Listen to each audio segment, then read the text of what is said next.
Hiya folks, welcome to the show. My name's the Gladding Gladiator and it's my mission to infodump about everything Disney animation on the internet. Guess what? It's time for another vlog, also known as the videos in which I go to the place and do the thing. And today that thing happens to be Encanto, the 60th animated feature produced by Walt Disney Animation Studios. So on a few previous occasions I've mentioned that I have a tradition in which I go and watch the newest animated feature by Walt Disney Animation Studios the exact day it comes out. And this has been the case ever since Princess and the Frog in 2009, meaning I've been doing this for 11 years.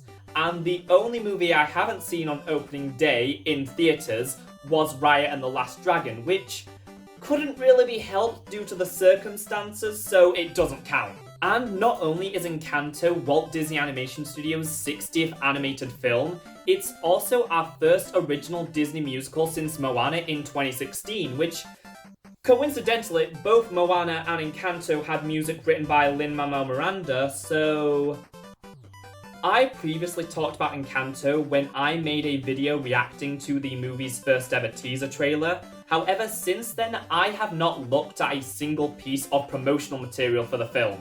So I don't know any of the songs or even most of the characters' names, so I'm going into this almost entirely blind, which, if that isn't exciting enough, it's also just so amazing to be able to watch a Disney Animation Studios movie on the big screen again. On this trip, I'll be accompanied by my friend Vicky, who a lot of you should remember from the Nightmare Ned video.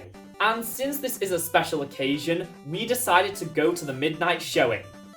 Or at least as close to midnight as we could get, considering this is a Disney movie. So we're going to the 7:20 showing, which, to be fair, at this time of year, is basically midnight. I'm really excited to just meet all the different family members and see their powers, and really just how the film is going to utilize these concepts to tell a really compelling and emotional story. Well, that's basically all the preamble I've got for you, so let's go see this movie. There they are. Hurry up. Right, yes, hello. Hello? Say hello to 3,000 people. Oh my god, hi 3,000 people! Wow, so many. I know, it's unbelievable. You excited? Very, yes. Yeah. You? Oh yeah, of course I'm very excited. We can keep talking, I'm going to put music over this part.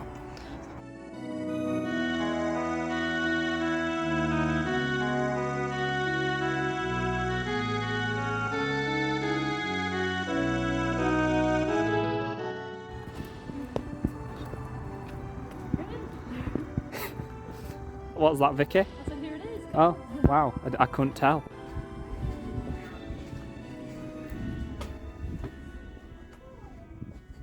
This is the smallest theatre I have ever been in. I looked at the posters in the bathroom, because obviously that's where you want to hang them. They're doing Christmas movies.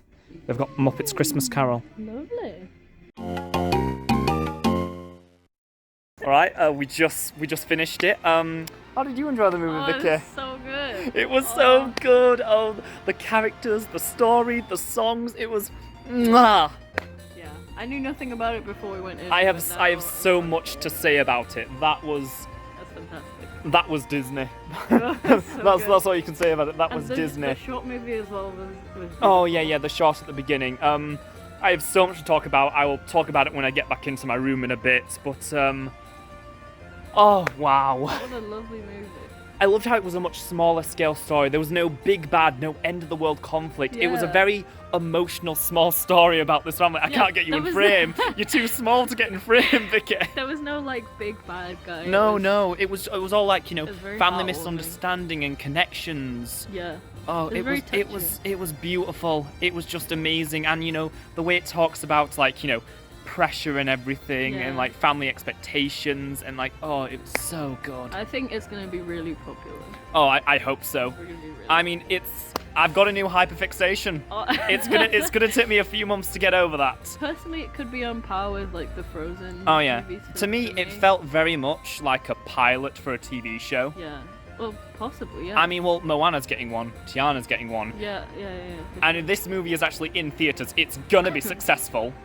Definitely. I think there's a good chance. There's always a good There's chance. a good I think chance, it's you gonna know. be great. 2 years from now, Oh. Disney Plus original series gets announced. Hell yeah. Anyway, we are going to walk home because it is freezing. So cold. And then I will talk to you later when I get back. This section is pretty much just going to be me rambling a bunch of rapid fire thoughts on the movie.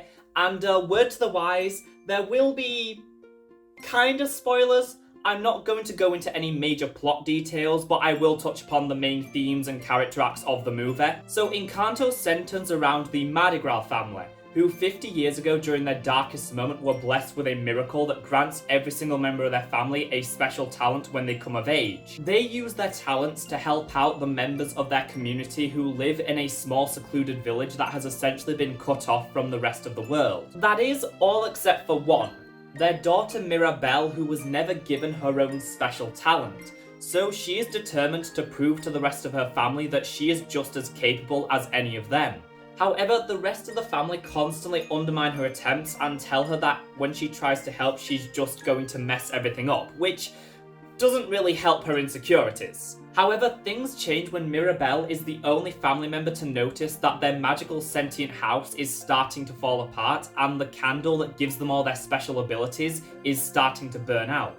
So Mirabelle embarks on a mission to discover what is happening to the magic and save it so she can prove herself to the rest of her family.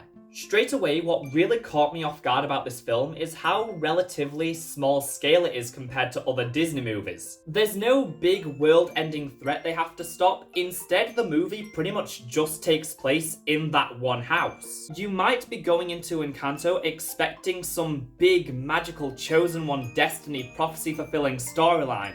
But instead, it's a very small movie about family connection and reconciling with your past trauma. Through Mirabelle's various interactions with her family members during the movie, we see how each of them have such deep insecurities due to the amount of intense pressure they're put under because they're supposed to be part of this perfect, special, magical family. An example of this is Mirabelle's oldest sister, Louisa. Her special talent is super strength, and throughout the first act of the movie, we see her using this to constantly help people in the village. That is until we get to her song, Surface Pressure.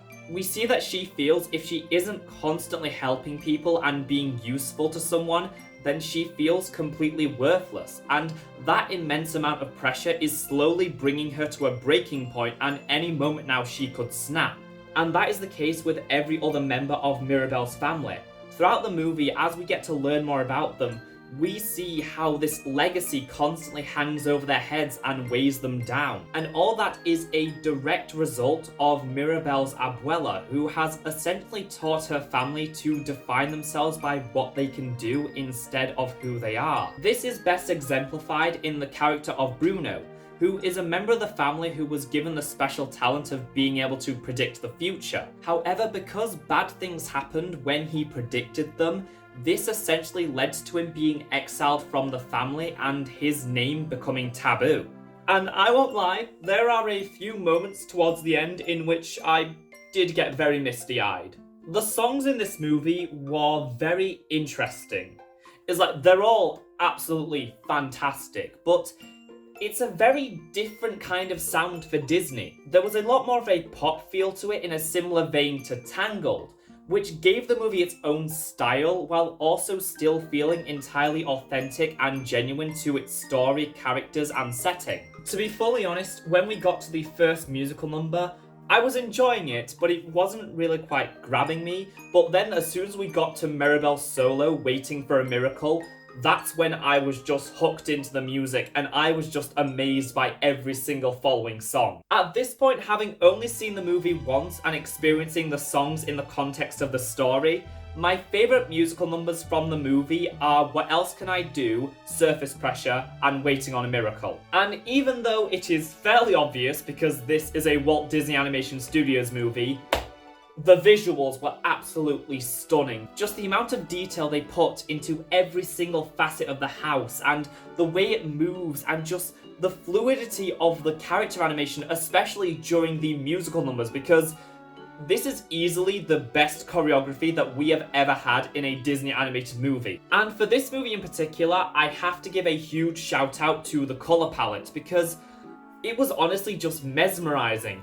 Every single second it felt like there was something new on screen, and it was also vibrant and magical, yet it never really got to a point where it felt like I was being given too much. It never felt very overwhelming in a sense. Aside from the opening number and the closing number, all the songs take place in these fantasy sequences that allow for a lot of really creative and beautiful looking visuals. There's this one song towards the tail end of the movie, and the visuals of it made my jaw drop, and it stayed there for the next 3 minutes as I was just mesmerized and astonished by what I was seeing. So yeah, the animation, color palette, visual design, it's amazing. It's so refreshing to see Disney do a movie in which the main conflict isn't some big villain or threatening world-ending force, but instead the interpersonal and fractured relationships of this family.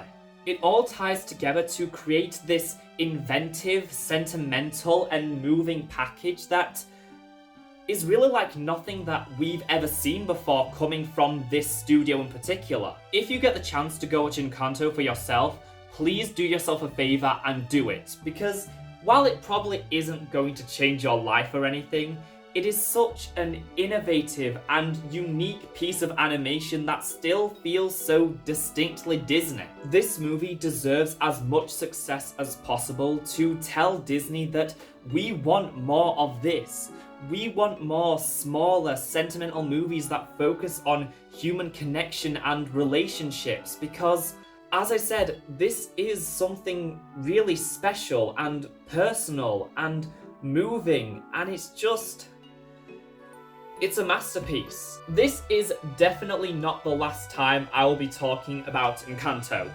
When the film finally gets released on Disney Plus and I have the whole thing to play around with, I will definitely be making a scripted review because I just love this movie so much. However, for now, I think I'm gonna leave it here. If you happen to be new around here, feel free to subscribe and comment down below as it helps me out a whole lot.